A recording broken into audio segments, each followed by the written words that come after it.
Back in 2020, this 5-person startup won award after award at the most prestigious consumer electronics show, the CES in Las Vegas. Imagine, in a timeline where Samsung was introducing its foldable tablet, Sony was marketing its first electric vehicle concept, and Mercedes announced an avatar-inspired car, the best startup, best sustainable product, and simply best of the best awards went to Hydraloop. You're kidding. No. Over my past 210 interviews exploring the intricate world of water tech and its market adoption, never ever had I crossed the path of a company that broke the glass ceiling or sound wall of the general public in such an incredible fashion, putting a water theme as broadly in the forefront. But what's so special about Hydraloop that it gets such a spotlight? What are the challenges they faced along the way? How do they manage to reduce household water by up to 45%? Are they maybe decentralizing water recycling in a too radical fashion? And how in the world are they getting their inbound commercial leads from Netflix? Let's find out. You're listening to Don't Waste Water. Then Time Magazine came to us and said, we voted you in our top 12 products of the whole show. There are 20,000 products. And then Newsweek came and we were in the top 25. And then somebody came around and said, well, we are from the best of CES and we want to nominate you for best startup, best sustainable product. Oh, and by the way, there is an overall prize, meaning the best of the best. Hello, bonjour, and welcome to the Don't Waste Water podcast. We need to build 900,000 homes in the coming 10 years because of our population growth. And 300,000 of those at this moment in time cannot be built. Why? Because the water utility companies do not have sufficient supply to supply them to these buildings. I'm your host, Antoine Walter, and in today's episode, I'm delighted to welcome Sabine Stoiver as my guest. What a shame. Why is nobody doing this? Why are we still 21st century flushing our toilets with no tap water, whilst 2 billion people don't have access to water at all, and we will have 2 billion more by 2050. Why is nobody doing this? Sabine is CMO and co-founder at Hydraloop. If you're pulling on a dead horse, you have to stop. And so you have to test and make sure you have something good. But if you have something good, usually when you get a lot of resistance, you may have something very good. And that's what we've had. Hydraloop helps you save water and energy and contributes to keeping water supplies available for your home, commercial building, or hotel. Here's a shower thought for you. You know that drop of water that's falling on your head? Well, what's its origin story? It's probably been collected in a catchment, then it got treated to be potable, likely pumped uphill in a water reservoir before flowing to your home, where you trapped it in a boiler, applied tremendous energy on it to get it warm enough for your comfort and safety, before it got sent to the shower where you're standing right now. And then it will fall on your shoulder, rinse off a little bit of soap, fall to the drain, and retire from its useful service. That duty time was, what, maybe 15 seconds? Yet anyways, it's time for the droplet to travel down from your house to the sewer, then flow several kilometers downhill, sometimes through a couple of pumping stations, reach the wastewater treatment plant, get treated again, and discharged to the river, where it will flow to the next catchment area, where the cycle will start again. Okay, by now you may be thinking, and so what? That's the man-made version of the water cycle we've all heard from in school, and we've all been trained to believe there's no other way around. But there are a couple of major problems with that approach. I mean, clearly there's a strong imbalance between the quite short useful life of a water drop and the long period where it's commuting to the job. But that would be okay if it didn't have economic and energetic consequences.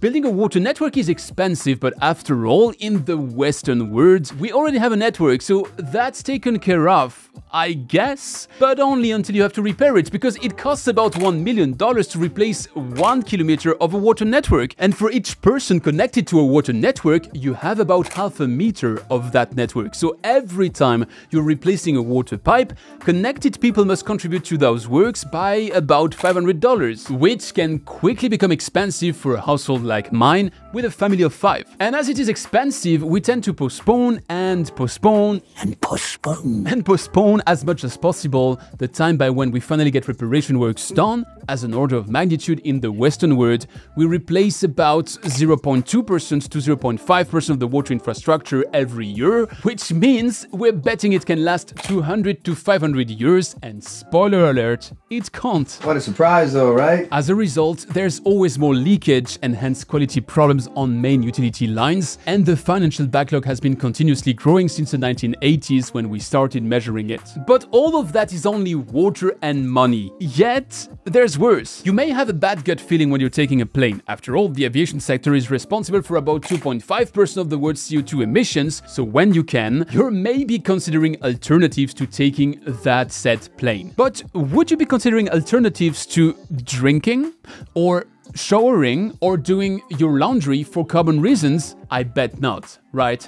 Yet the water sector is responsible for almost 5% of the world's carbon emissions. That's arguably quite more than the planes, and 70 to 80% of those emissions actually come from water and wastewater networks. Not so much from treatment plants, your home, or industrial usage. But what can we do? We need that water in our life. Well, the thing is that if we need the water, we maybe don't need the network, and that is Hydraloop's bet. Let's go back to our shower. Wouldn't it be possible for our drop of water to have a second life, like it finished washing off that soap, flows to the drain, but then gets to do some other useful stuff? Well, for legal reasons, what that water is allowed to do is pretty limited.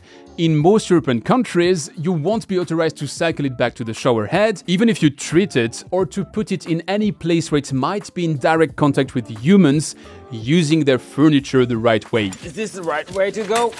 Yeah. To me, that's frustrating, but it's the law, and the law isn't always helping. But still, these places where you're not allowed to reuse only represent about 30% of a home's water use. So that leaves some space for innovation, like what Hydraloop does by filtering, treating and disinfecting that water to then reuse it to flush the toilets, wash your clothes or irrigate your garden. A water filter at home to recycle your grey water is a kind of radical decentralization. And even if, like me, you're convinced that decentralized and distributed treatments are, to some extent, the future of water management, the radical aspect to it at single-family home scale can be questionable. By the way, if you'd like me to go off that tangent at some point in the future, let me know in the comments or send me a message. I strongly believe there's a lot to say here, and you'll hear in a minute that Sabine has some answers as well. Now, as I need to leave her the floor at some point, it's time for me to close that kind of editorial take. As you may have noticed, this fascinating intersection of water reuse and decentralized treatments is one where I would have much to say. If you're interested in more, let's talk. I might build a deeper dive somewhere down the line in light of today's conversation, but also my 2 episodes with Aaron Tartakovsky from Epic Cleantech. If you missed those, the link is in the description. Talking of the link in the description, today's conversation doesn't really cover the technical aspect of Hydraloop. If you're curious about that, though, I've linked you a video of Hydraloop in the show notes. Remember, if you like what you hear, please take this episode and share it with a colleague, a friend, your boss, or your team, and I'll meet you on the other side.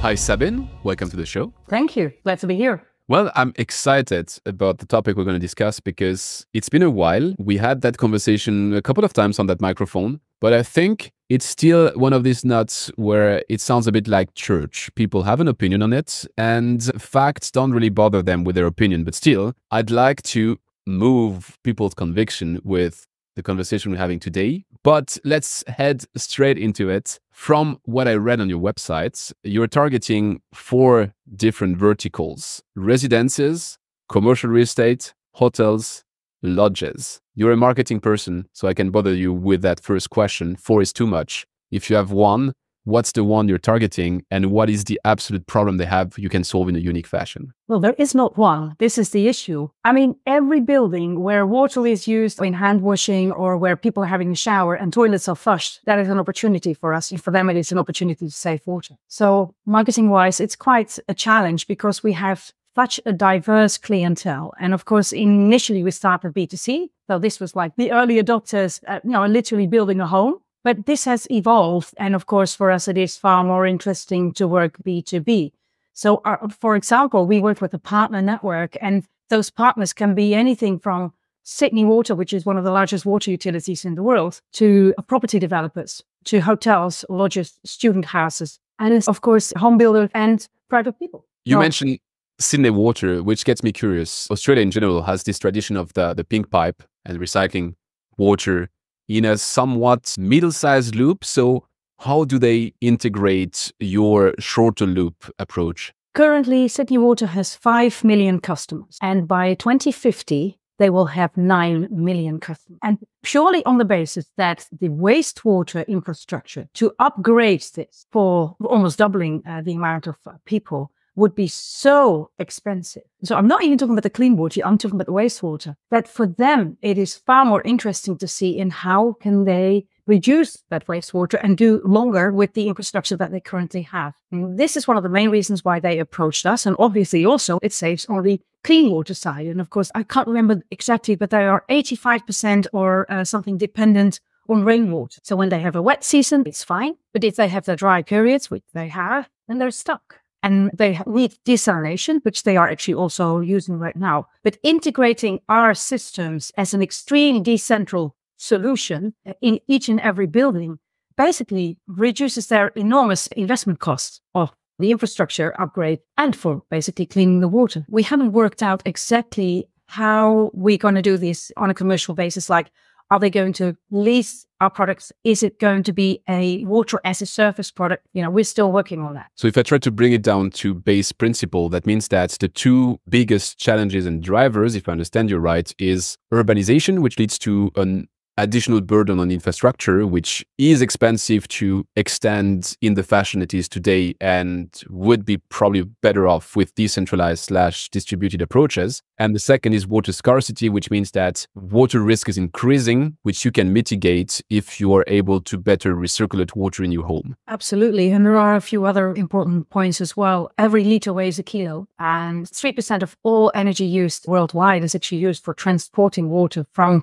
water utilities to buildings and then transporting it away again, moving it up mountains. So actually the carbon footprint of water, people don't realize, is very high. To give you also an idea at the moment, in the Netherlands, we are famous for our water tech as well, but also that a lot of the country is below sea level, where I am right now as well. We have water scarcity as well. Basically, we need to build 900,000 homes in the coming 10 years because of our population growth. And 300,000 of those at this moment in time cannot be built. Why? Because the water utility companies do not have sufficient supply to supply them to these buildings. So the interesting thing is now, and we are in discussions, for example, with these, I have to translate it now because it's called bouwtafel, but it's the building table. And this is in one of the areas in the Netherlands. And we are talking there with Vitens, which is the largest water utility, well, with the council, with property developers, etc. And there we are also looking at how to build water smart precincts and cities. And there, water saving becomes a water saver, and a device like ours, but it can be other things as well, will become the enabler for these projects to have the green lights. And this is not just happening in the Netherlands. I can give you examples like in the UK, where now new areas are being built, whole precincts. The amount of water that can be extended is zero. These areas need to be built with a lot of water saving measures, and the areas around it need to be refurbished with water saving devices, so that bottom line, with 500 extra homes, no more water is used than currently is used. So it's really interesting what is happening. I would have follow-on question on that, but I'll keep them for the deep dive. For now, I just want to get the core of what you're offering. And if I'm right, you are targeting 45% of the total in-house water consumption that you can save. What is inside those 45% and what is the best place to start? In general, in Europe, we use about 128 liters per person per day. We drink 2, and all the others change from often drinking water quality and become wastewater immediately. What we did is we looked at lightly contaminated grey water, which is a shower, hand basin, and washing machine. What we've added now is that we can use the condensation water. So we collect condensation water from heat pump, air conditioners, and wash dryers. This is lightly contaminated water. The largest bulk is bath and shower, basically. And if you, in that 128 liters, if you look at, and I don't actually have the figures exactly in my head, so let's say that about 55 liters of that 128 is your shower. That is a 5-minute, 6-minute shower, depending on your shower head. So many people have longer showers, by the way. This is the average. If you look at toilet flushing, that will be 35 liters for one person per day, and then 15 liters for the washing machine. This is what we looked at. Collect the shower water, treat it, they purify it, and then use it for toilet flushing washing machine. Obviously, it is a little bit depending on human behavior. If you have an hour shower, you're not going to save 45%, and you don't need to change your behavior, although that I would not advocate at all. But our aim is that you can live your life, you can enjoy your shower, yet you save water, energy, and money, and you contribute towards a more sustainable society. I'm sorry, because I have to ask you this question, which usually entrepreneurs hate. But what is your elevator pitch to Hydraloop? I think we're just redefining water usage with cutting edge and sustainable technology. With our systems, you save not only 45% of household water, but we transform grey water from showers and washing machines into clean, reusable water for toilets, laundry, gardens, and swimming pools. It doesn't just cut your water bills. We actually are conserving precious water resources. So join us in making every drop count. What you said before about the fact that we can use more water in the house without changing our behavior, reduce our total amount of water, but without noticing somewhat, made me think of the 50-liter home coalition. You're part of that, right? No. Okay. We indirectly, because we are a member of the Netherlands Water Partnership, and the Netherlands Water Partnership is a member. Just because I know that you've been featured in Paul O'Callaghan's first Netflix blockbuster, and Paul is very adamant every time I speak with him about the 50-liter home coalition. So I was trying to see if those dots connect, but indirectly. So I get that. Indirectly. Yeah. And obviously, we already have, just to give you an idea, with ours, you can save 45%. What we normally say to make it 40%, that is more kind of, realistic. So that means that we are already very easily create 80-liter home. So we can do that right now. We're doing that right now. And then in combination with rainwater collection and reusing that as hygienic water so that you can actually shower underneath the rainwater. And then the rainwater is collected in the Hydraloop that is then treated, used for toilet brushing, washing machine, garden. We have clients that have 15-liter homes. The solutions are already here. We just need to implement them, and it can be done. That's where I'd like to start that deep dive, which is the solutions exist. I mean, I had Andrew Benedek on that microphone a while ago, and he was marketing membrane bioreactors in the 80s, 90s, which can be used to reuse water in your home. So technologically speaking, we could be reusing all the water in our homes, or most of the water in our homes, for 20, 30, maybe 40 years. Yet you're entering the market in 2017 and you're coming from outside the water industry. You're looking at it, you're seeing the challenges and saying, hey, we have to find a better mousetrap, which is now my own interpretation of looking at your path. What's the trigger? What makes you think, first, that's a problem you want to solve, and second, the way to solve it is Hydraloop? This is a husband and a wife and a garage story. And a bit early maybe, but my husband is a bit older. We were retired and we had businesses in very different markets. So we were retired and we started to travel and we lived abroad. So first we did a bit of freewheeling, and then we had time, because we've always been entrepreneurs, and we finally had time to read and reflect. And in that time, you start to realize how privileged and lucky you are, and that what you need to do is that we intrinsically feel we have to give back. And Arthur, my husband, basically has always been, kind of, how do you say that, interested in water. He had a friend who, in a much earlier stage, started to think about this. Hey, collect our water. And this is what he literally did. He collected it, and then we used it to flush the toilet. Now, this was in the 2003, 2004. This became like kind of an idea. Arthur and some other people helped this guy because he had a good idea, but he's not a business guy. So they helped him with a business plan, found some investors, and this became a product. And it was a very small company, but I have to say the product was not good enough yet. So it developed a little bit. We became also an investor, but in the 2008 and 2010 crashes, there was no more money for investments. New construction was almost zero. So this company actually dissolved, but there was one patent in there. And that patent, we kept up with a small group of investors, but every year people dropped out and said, we're not going to keep it up.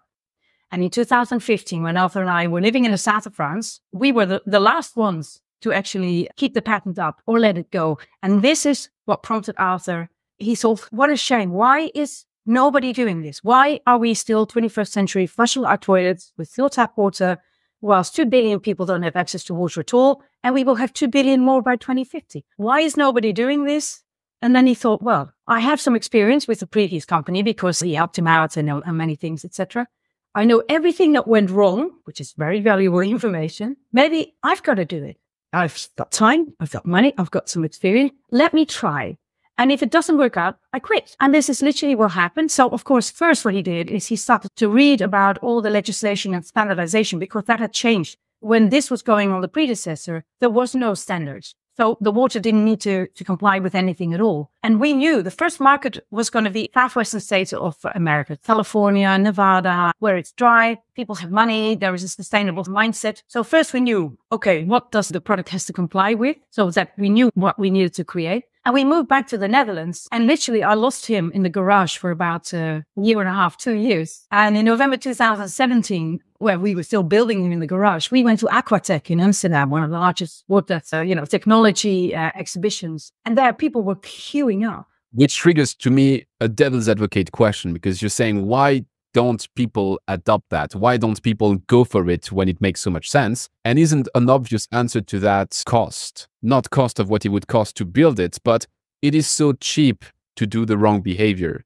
It is so cheap to take tap water and flush your toilet with tap water. And when you're an individual in your home, you don't really think, or you're not really bothered about the fact that your utility might run out of water. I mean, their problem, not yours. So do you have like a discrepancy because you're targeting the B2C markets and the ones with the problems are the B2B players? Well, I think you're absolutely right. This is one of the challenges we have. Water is very valuable, but it is very cheap in price in most places. I do have to say, in Denmark, water costs 10 euros per 1,000 liters. So ROI on a system like ours is 5 or 6 years. Water prices in the UK, I've forgotten the amount, but it was increased with 291%. Don't pinpoint me on the number, but it is big, I think you're fully right on that. I mean, I can give you an additional hint, which is in Switzerland, I met with some engineers, consultants that did a study. Would it be positive ROI to build such a system in Switzerland where you can't even get rid of your fixed cost? Meaning if you put such a system, you bolt it down, you're still going to pay your fixed cost on your utility. So it reduces the theoretical ROI. And still, in Switzerland, with the cost of Switzerland, it is still profitable to take these kind of systems. The point is, when the prices are so harmless, if I'm saving my water, I'm saving 1-2% of my monthly budget. I mean, it's nothing compared to my internet cost. It's nothing compared to my Netflix or Disney Plus cost. So people don't even know what they pay. What is your water bill? Nobody knows. Most people don't know. That differs where you live. And what is happening, we've known that for many, many years. And if you look at the studies, everything that is happening right now with climate change and water scarcity and drought and migration because of drought and whatever, that has been predicted for a long, long, long, long time. Unfortunately, 2 billion people in the world know exactly the value of water. Those are the ones that don't have it. And mainly women and girls traveling all day looking for it and don't even get to build up a life. This has always looked so far away from us in the global north. It was always the global south. But now it's here. Now it's here. Now we can't build homes. Now we can't run businesses. There's not enough water. Now, unfortunately, there are so many different stakeholders. And as you say, as the consumer, because for us, you open the tap, comes out, you flush the toilet, it's gone. There is a whole system around it, which is a lot of money and energy and everything and wasting resources. But we are not paying for that. So we don't have any idea. So yes, in that sense, we need to educate people. But I can tell you what is going to happen. And what is happening is because it is becoming more scarce, it's becoming more expensive and it's becoming more restricted. And this is one of the things that we're finding, that we have early adopters, which do it intrinsically. I think 5% of the population realizes that we are all responsible, not looking at somebody else to do it for us. No, we all have to do it and we want to do it. And we understand that it may need some investment or some change in behavior, but we want to do that. 5% in the world is like Trump. I hope not like Trump, but don't give up, and spend and do and whatever, and because it's all yours to take. I'm talking about that very large, big group in the middle, 90%. And those are the people. And that's why also we created a desirable consumer good with beautiful design. We just launched a collection 2025. So you can customize your system. That's the people that we want to approach, because we have to make it super easy for them to have a system in their house. They don't even know it is there, and you don't need to change your behavior, yet you save money, energy, etc. And of course, then it is the investment part. We know how to get that flywheel going. And if, for example, in the Netherlands, we've seen that with the solar panel. We need top down. So we have empowered people and organizations bottom up to do this themselves, the early adopters, but for mass market, What we need now is top down. We need building codes changed so that water saving becomes mandatory in the building codes. Then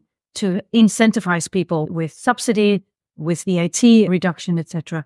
And what we're seeing in many areas, if you work with several people, the beneficiaries, the stakeholders are many. If water utilities can do more with less, that has a value. If wastewater treatment companies have to treat less and the peak, which is always in the morning when everybody goes to have a shower and goes to the toilet, take away that peak because the shower water is taken away from that.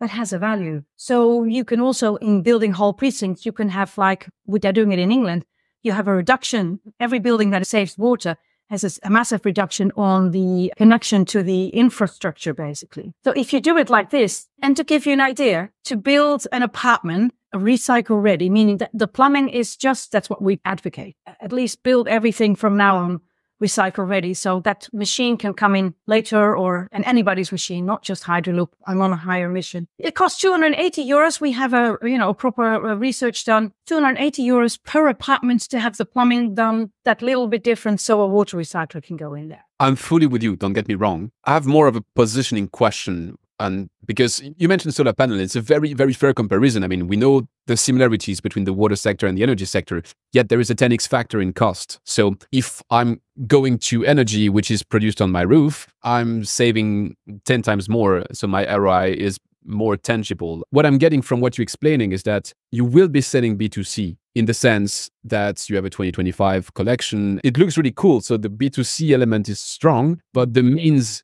to get that adopted are B2B2C. You need regulations, you need economic incentives, you need VAT and stuff like that. So my question here is, did you take it by the North Face by saying you want to have your devices in people's house? Another approach could have been to say, when they do these new developments, maybe they can take 10, 20, 30 homes, collect them and connect them together and do like a distributed microgrid approach, which is then still a shorter loop, but on a bigger scale than a Hydraloop. That's much more expensive. That is basically bottom down more expensive than if you do it by house. And also if you do it per apartment, per building. Of course, what we do, we have a Hydraloop. We also do a lot more Hydraloop Cascade, which is a modular, scalable, made-to-measure solution. So this is actually a number of Hydraloop units all working together. For example, in hotels, in sports clubs, in student housing that we're doing, in the basement, there is this larger kind of factory of Hydraloop unit, collectively treating all the water, which is then collectively being used for the toilets or for the greenery outside or for the green roof or whatever. But all that is still much, much cheaper than if you do it on the way that you suggested. Many, many years ago, there was this whole area here in the Netherlands, and they did the whole area with double piping, and somewhere made a cross connections. They never found where it was, and the whole project was failed. And if you do that in the house, if you do this on micro scale, it's very easy to solve. And just also for the consumer, you are reusing your own water. You don't have the elements that it's what your neighbor peed, it's what you peed. I mean, I'm taking pee, it's not the right example. Your neighbor shower. That's the start of the company in 2017. And you explain how from the get-go, you identified the West Coast of the US as being an interesting market. I guess the regulations in San Francisco, where you have to reuse water if you have a building from a certain size, go in exactly the direction you're describing. So I guess that makes sense that you're launching your product at CES 2020 in Las Vegas. So that's your target market. That's also like the mecca if you're going for tech products. So you're positioning your product as a tech element and you're going in the core market. Can you tell me the story of that product launch? We were one of 50 Dutch tech startups that were selected by TechLeap in the Netherlands. And we went on a mission together with 50 companies. So this is in collaboration with the Dutch Ministry of Economic Affairs. We had a really good preparation, which was great, so how to present yourself to investors, how to be more American because we are a bit too Dutch. So that was really, really great. And we had to make a lot of collateral, etc., etc. And I can actually explain to you that I was so exhausted. We were both so exhausted. And because we had initially already applied for an award and we won that award, the Crème de la Crème award? No, that's at the end. No, I'm building it up. Best of sustainability, eco-design, and smart energy. They have like 16 categories. Then you get nominees, and we were the best of that category. So that was bang. So we got an extra spot on the CES. So we traveled not with one, but with 2 Hydraloop display units. I'm talking 45 kilograms each. They come in 3 pieces, but I mean, it's a hell of a lot of luggage. It's 1 meter 80 by 85 by 80 by 34. So this was our luggage. And we traveled to CES. I actually collapsed in the plane and actually woke up and there was this stewardess trying to wake me up. This was pure exhaustion. I actually arrived in Las Vegas in a wheelchair, honestly. And I had all my checkups and everything, and I was fine, but I was just exhausted. And then when the show started, the evening before, all the journalists are there and they get to hear what is the tech trends to watch out for. And we were on the screen. Somebody made a picture and said, you're on the screen. So from the moment that we were there, and we had, as I said, 2 areas where we were standing, or we had our unit, but we were with our own Dutch group, and we had quite a nice spot with an open area. From the moment it opened, I'm honest, we had non-stop 40 people at our booth. I had 20 film camera crews per day. I was just on Duracell, I was just, on the batteries. It was incredible. And then Time Magazine came to us and said, we voted you in our top 12 for products of the whole show. There are 20,000 products. And then Newsweek came and we were in the top 25. And then somebody came around and said, well, we are from the best of CES and we want to nominate you for best startup, best sustainable product. Oh, and by the way, there is an overall prize, meaning the best of the best of all 20,000 products. And then, and I said, you got to see it. I can never say it without goosebumps because it was just so powerful. It was crazy there. People came to us and said, may we invest in you already? But it was just absolutely crazy. And then on the final day, I get this email and it says, congratulations. And you're not allowed to say anything because they'll announce it later. Congratulations, you've won best sustainable product, best startup company. You are the overall best product of the whole show. And this meant not the e-car from Sony, not the foldable tablet from Samsung, but Hydraloop. And we were 5 people. We were 5-star at a home office here. And of course, then it literally went bang. And we were written about, we were interviewed, we were on television all over the world. We were on the 8 o'clock news. It was absolutely incredible. And then, maybe interesting to know, thousands and thousands of emails came into our email box, just exploded from consumers to people who wanted to be our partner, who wanted to invest, who wanted interviews, who wanted to film us. And we didn't even have a CRM system. It took us a few months to get that kind of in space. And then investors were lining up. Nothing could have been better because we really needed to scale then. This was January 2020. And we all know what happened in February, March 2020. The world shut down. So actually what happened soon after that is that we had lots of requests and we needed to scale the company. Anybody who had shown interest, their money was evaporating on the stock exchange, and other companies they'd invested in, they needed to make sure, because nobody knew what was going to happen. You can call it a thrilling experience. In retrospect, if you had been like 1 or 2 years earlier, you would have been the perfect lockdown product. I'm trapped at home. I have time on my hands, and now it's time for me to reuse my water. Well, let me do it. But yeah, you can't remake history. I can tell you, I always look from the other side. 2 of the CESs afterwards, I think so, yeah, were online. So I'm very happy I didn't win best of CES online, because that was a totally different ballgame. Now, you win all these awards and you get all that press attention and mainstream attention. And that is, I have to say, a common trait in all the companies which are in your very specific niche of the water world, which is that people realize what it could save them at home and how it seems to go in the right direction. And mainstream media do their job on that. They don't do it on all the categories of water, but on that category of water, they do it. But if I understand, at the point on time where you get that maximum exposure, you're 5 in a garage, which means at best... Not in an office, not in a garage. 5 in an office. Yeah. But that means that you don't nearly have the capacity to deliver industrially at the scale of what that attention is bringing to you. So how do you build the rocket ship while in the air? Where do you start? That's the time where you're raising your Series A, which I got more complicated because of COVID. But still, you have to do everything and juggle all the balls and keep them in the air. How do you put things in a row, and how do you build a roadmap? Maybe just explain the stages that we've had in the company. First, in the early stages, it was just starting the company and the technology development. And that was actually up to going to CES. The focus was on developing innovative water technology. Then, up until about beginning of 2022, we were building the foundation and we had the first serious funding. In summer 2020, after CES and all the investors kind of retreated, we had to look out of the box because the normal type of investors were not interested. So we actually found some money in our private network. And that was the first investment round we had, a serious investment.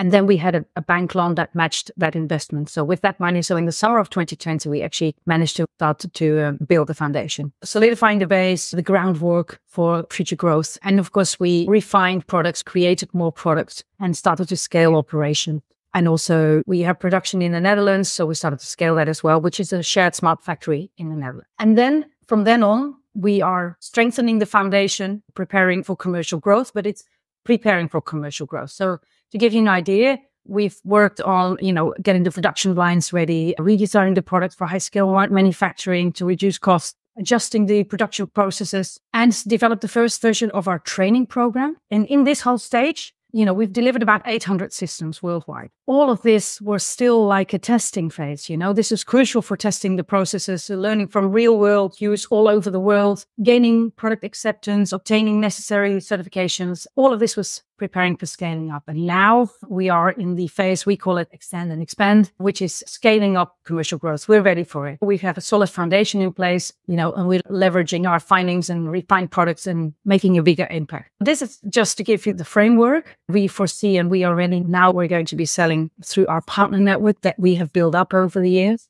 So we have 130 partners in 50 countries. As I said, some of them are the Sydney Waters, some of them are companies that sell sustainable products for homes, etc. And through that partner network, they are marketing, selling, installing, and servicing our products. And we are training them and we're giving them all the backing, of course. We have offices here in the Netherlands. We have teams in US, Middle East, and Australia. And how we are scaling further is that we will be announcing a partnership very soon with a strategic partner. And that will probably be the first private label that we will be doing as well. So we have our own product line, and then we will be doing private label. And finally, which will take a few more years, we will be doing licensing deals as well. I'm curious about your scope, because you just answered the scope question. So my question is more about why the scope. What do I mean by scope? In the early stages, you have to do everything just because you're building your sacrificial concept, and you have to build a prototype, show that it's working, find your first customer, and have your proof of concept, and then scale from that. That I get it. The part where then you can take different roads is when you do the scale up, you can say, well, our core is in the way we design the system, in which case maybe manufacturing is not our forte and we should outsource manufacturing. Or you say our core is that we understand the customer needs, so we can do the marketing and the go-to-market in an absolutely unparalleled fashion, but let's outsource all the technical parts and let people just build our stuff. And if I understand you right, you're doing rather the opposite, which is that you have your distribution channels, which will be taking care of the sales and the localization in the countries. But the core, which you consider core of your company, is expanding the production capability up to a point where you might even produce for others. No. I'm sorry. When I didn't, no. We partner with a factory, shared smart factory. And so this is not our factory. And so this is actually brilliant because we don't have the masses yet. So, but we can scale. So our core is the design, basically, designing. And we have a partner to manufacture that in due time we will manufacture ourselves. Yes. And if we have private label, etc., that will be our strategic partners that will want to produce themselves because they have their own product line and then they are adding this to their own product line. But what we have done, because we are, and again, this was due to COVID. During COVID, you may remember that shipping became extremely expensive, tenfold of what it normally was. And it made us realize even more that the carbon footprint of shipping our products was quite high. And because they are empty tanks, so we're shipping a lot of air, we decided we have to do this differently. So what we have created, and also which is ready right now, is a decentralized assembly line. So actually in the Netherlands, in our factory, we are now pretending that we have one part is in Emmen. This is basically all the subcomponents for the system that are being created there and the high-tech technology parts. And then if you walk to the other side of the room, there is the final assembly line. And that can be anywhere in the world. This is our creation. It's a factory in a box, we call it. Basically there, everything gets assembled. We are looking at 3 areas to start with, but we are hoping and we think that within several years, we will have many more and to find partners for that where our market is. We will then bring the assembly line there where we will be working with local people. So usually there is also like incentives. If you are, setting up your company there, we're hiring local people, then it's made in America or made in UAE or whatever. Do the final assembly there and the testing there. And so that is what we have created. But we will do this with partners. Our people will go there for 3 months to 6 months to have the whole setup running, and then we start. So Hydraloop is creating the products and creating all the facilities for all our, you call them distribution, but we call them partners, because distribution for me is like, I get a box and I sell it again. On the this shelf, is far more than this, because they're also responsible for the installation and the after service. We supply all the training for that in all languages. I mentioned to you that I discussed with the CEO of Geberit just before we started recording. What he was mentioning is that one of the hurdles he was seeing to adopting, in his case, a smart flush, but they have been venturing in similar waters to yours in the past. But overall, his message was that the hurdle to adoption are the plumbers and all the ones which are installing the field. So what is your trick to get them as partners when others struggle to get them on board? He's right in a sense. And of course, in the beginning, it has been difficult and we're not there yet. But what we do is the following, because of CES, but also because we were filmed and then this documentary, Brave Blue World, was sold to Netflix, which was October 2020. And still to date, every week we get inbound from that. So our visibility has been quite tremendous all over the world. So basically, potential partners, we now have 130, but potential partners are still finding us right now, but also with marketing now in areas where we see, hey, this is a very interesting market for us, like Catalonia in Spain, for example, Florida and America. We will do some more marketing to actually reach partners and saying, hey, you can become a partner of ours. Just to be sure I understand that right, that means that most of your partners watch the Netflix documentary, find you incredibly cool, and reach out. Even we have investors. One of our investors called me, saw the documentary and said, I want to invest in your company. Of course, it took some time, but they did. But what we're seeing is that the world is our oyster. There are so many areas and people wanting our product, but we don't have partners there. So what we're doing right now is the following. We have created a training program. It's almost finished, whereby if you as a customer, let's say you are in Costa Rica somewhere, and you are a B2C and you say, hey, I want this device in my home, and there is no partner around you, we find a partner for you, or we contact your local plumber. We say, hey, who is your local plumber? And what we do is that we say, hey, you can become our partner. This is your first client. Of course, they get a margin for buying the product through them. We give them a training. We even give them an incentive, financial incentive to do the training. The training is no rocket science. Every plumber can do it. And then as soon as they have done the training, they're an accredited Hydraloop installer. And then they've had one client and then they can do the next. And then it's a business model. This is how we are now creating more and more dots in the world, whereby we are enticing these people. And we have a whole platform for our partners, because we can't do it all at once, but we're just starting partner programs to kind of really get more of a community. We have several partners now in countries working together, for example, as well. For them, basically, it's a business, not just a sustainability thought, although many of them have that idea. But most of the time, it's good business. One of our partners, for example, he was in solar and he said, there's so many players now in solar. This is the next new thing. Makes sense. It starts with impact, continues with business, and business is part of sustainability. It sounds like a growth loop. And where it's interesting is that I looked up your advertised positions. I looked up the type of people you're hiring and the type of people you hired. And you are a very consistent outlier in the water sector, even compared to other companies which are in similar lanes than yours,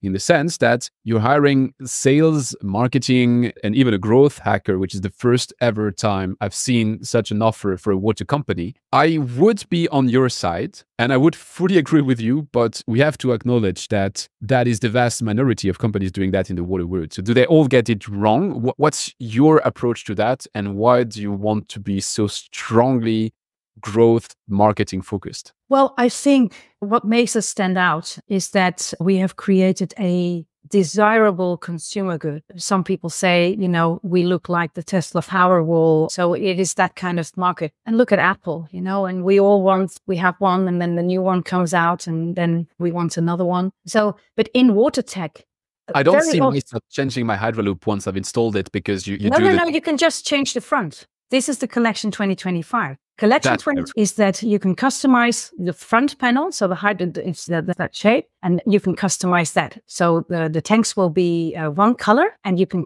combine new fronts, and we will be coming up with new fronts, and you can customize it. So it's not going to be a new system all the time. But in water tech, many times, and in tech anyway, people find it very difficult to sell what they're having because it's also very difficult to understand. And I think what we're doing very well is that people understand what we're doing and what it is.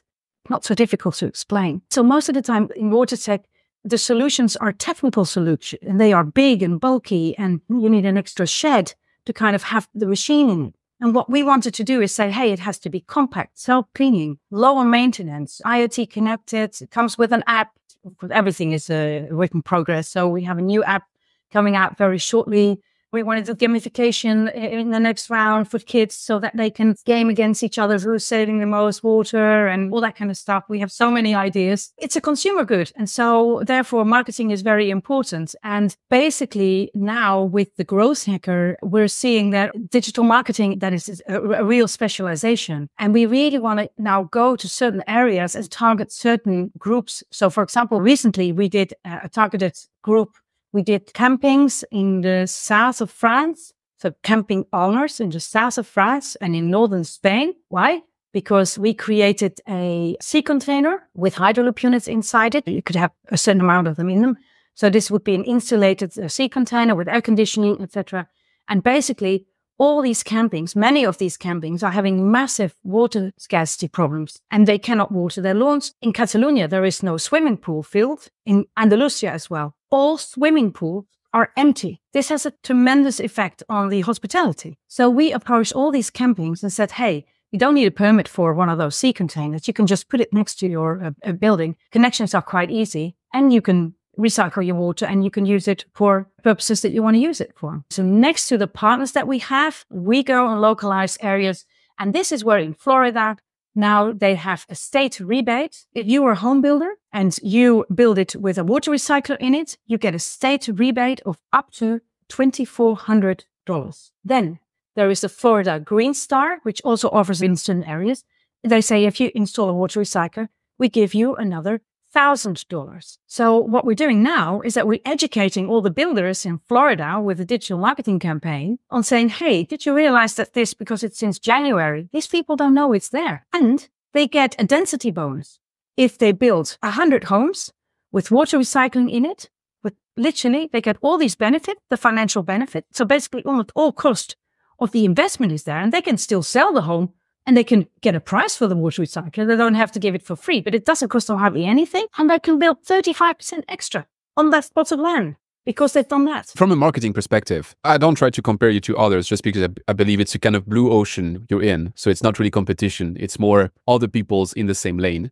But if I look at the US companies are centering on the US and sometimes even focusing on one coast of the US. The Australian company are focusing on Australia. And you are going a bit into all the everywhere. Area. How do you handle that? Are you consequently bigger than them and trying to build something consequently bigger than them as well? Or is it just because you don't sleep at night? I don't sleep a lot. No, I haven't for the last years. And many of us, because we're a team, we're 40 people now and growing. Everybody tells you, oh, you have to focus, you have to focus. Well, where? Well, where? We thought, for example, that certain areas, South Africa, everybody said, you got to go to South Africa. Brilliant. It's not a market. Not yet, because there is only a very small percentage of people that have money. Then we had inflation of the South African rand. So if we would have focused really there, we wouldn't have been anywhere. And so I can tell you many more areas. Of course, we've learned over the years. So first, after CES and Netflix, bang, we were all over the place. And then, of course, we started to see, okay, which are our platinum regions? So now we have regions, platinum, gold, silver, etc. So we can have more focus on certain areas. And these are the areas where there isn't legislation that is blocking it, because there is still lots and lots of areas where it's not allowed. Standards and legislation are always lagging behind the innovation. So we're focusing now on the areas where it's possible, where people want it. And then, as I said, either we have partners there or we are creating awareness. So we have more partners. But yes, sometimes 5 a.m., 6 a.m., the first calls with Australia all day. And then in the evening until 7, 8 p.m., your last calls with the US. Yeah, but that's part of this type of a company. And that is also the people that work for us, you have to have a certain mentality, a startup scale-up mentality. It's not the bank where you're working. You said 40 people working currently for you and growing, plus your partner network.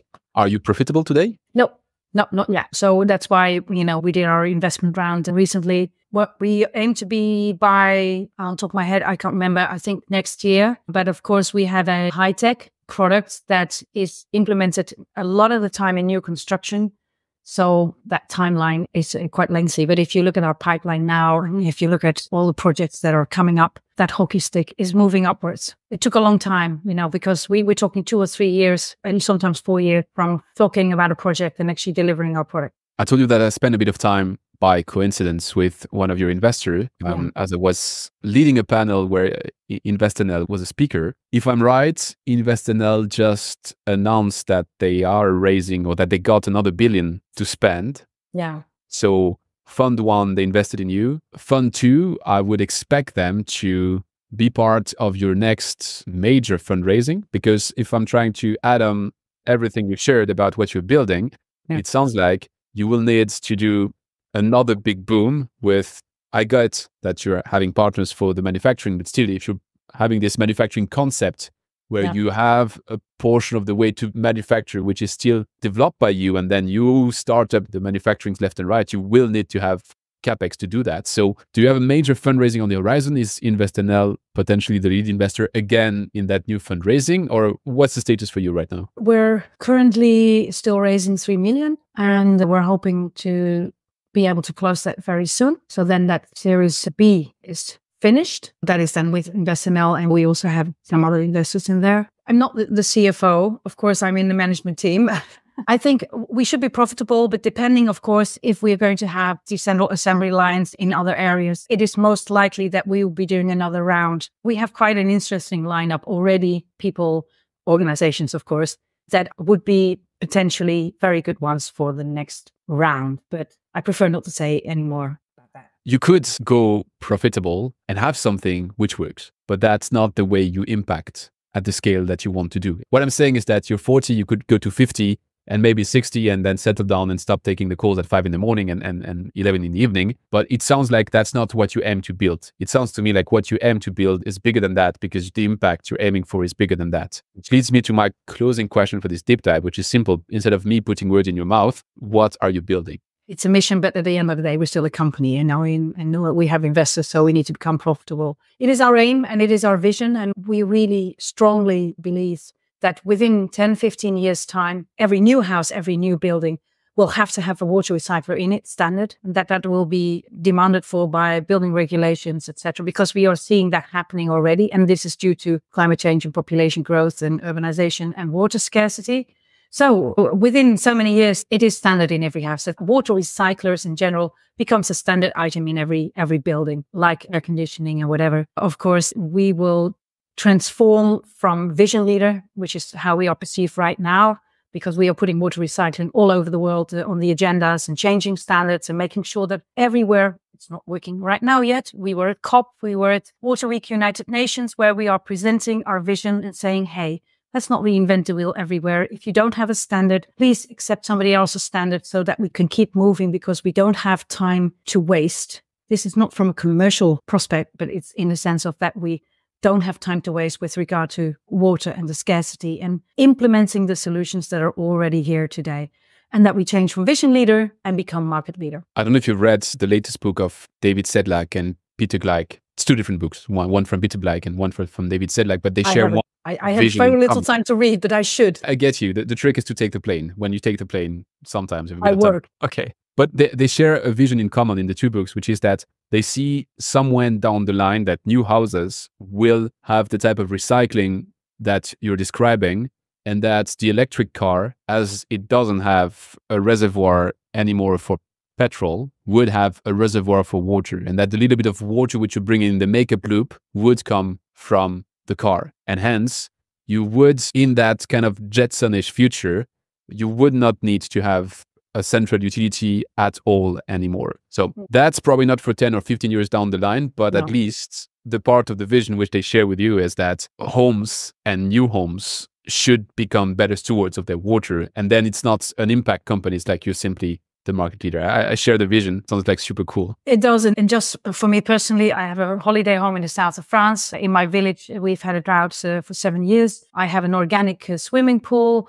And we are actually changing our home right now. So we are collecting, harvesting. We're making it completely autarkic. So, we harvesting water from air.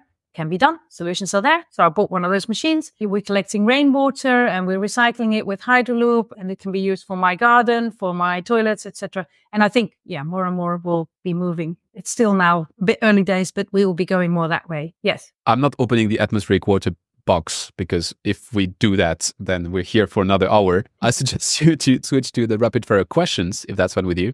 Yeah.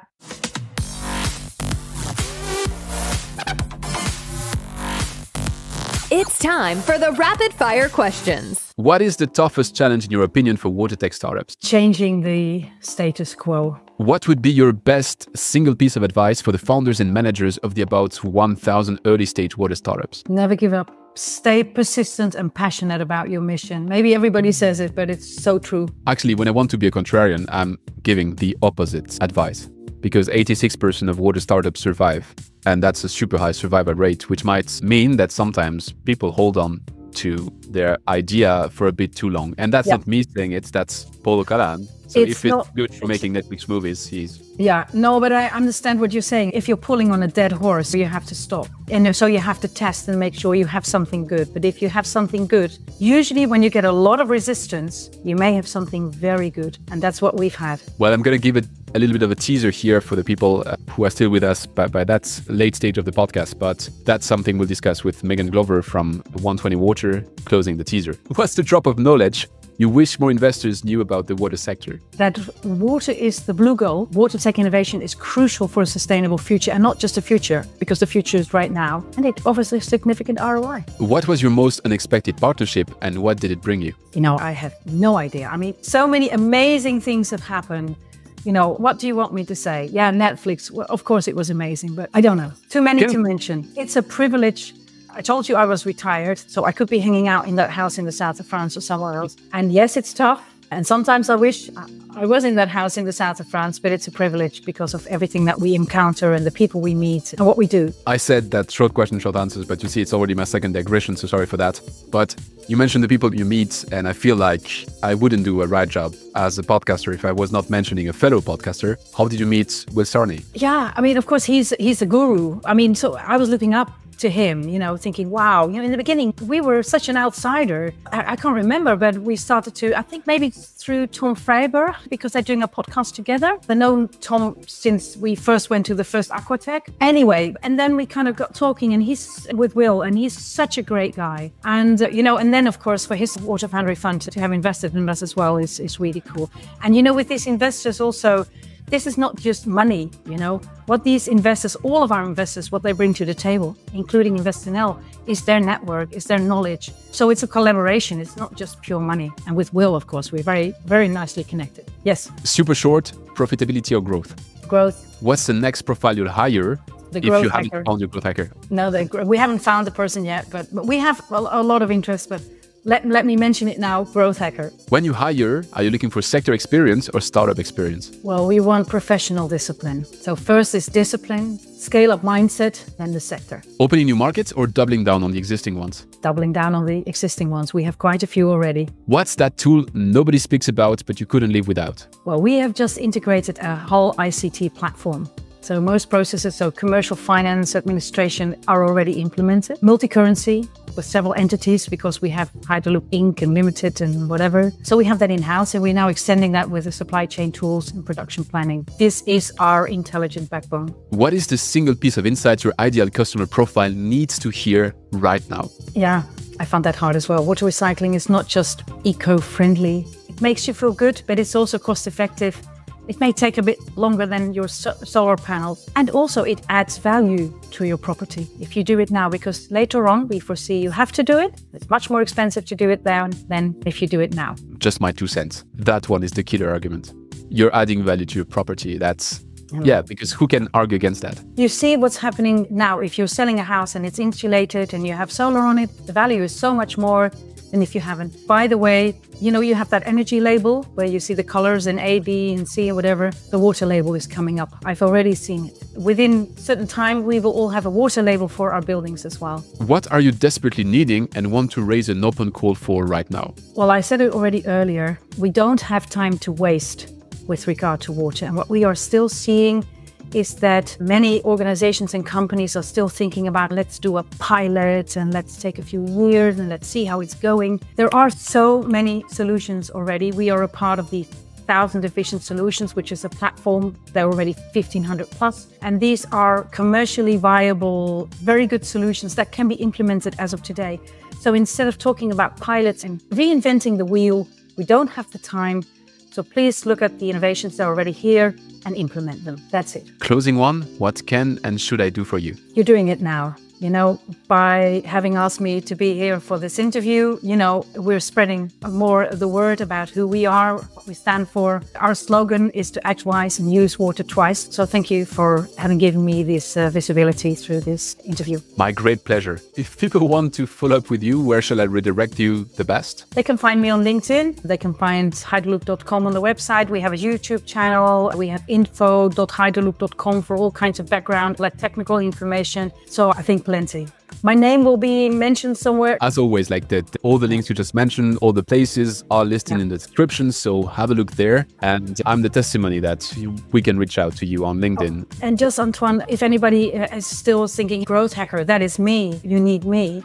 On our website, you can find at the news, you can find the whole profile for the growth hacker. I'll put the position as well in the show notes so that we have a full house on that one as well. Sabine, it's been a pleasure. Thanks a lot for taking a bit more time than expected. I'm sorry about that. I mentioned I'm French. That happens. And yeah, hope to talk to you again in the future to check out on your path. Thank you so much, Antoine. Thanks for listening to Don't Waste Water. This podcast was brought to you by GF Piping Systems. Loved this episode? Head over to Apple Podcasts to subscribe, rate, and leave a review. See you next time.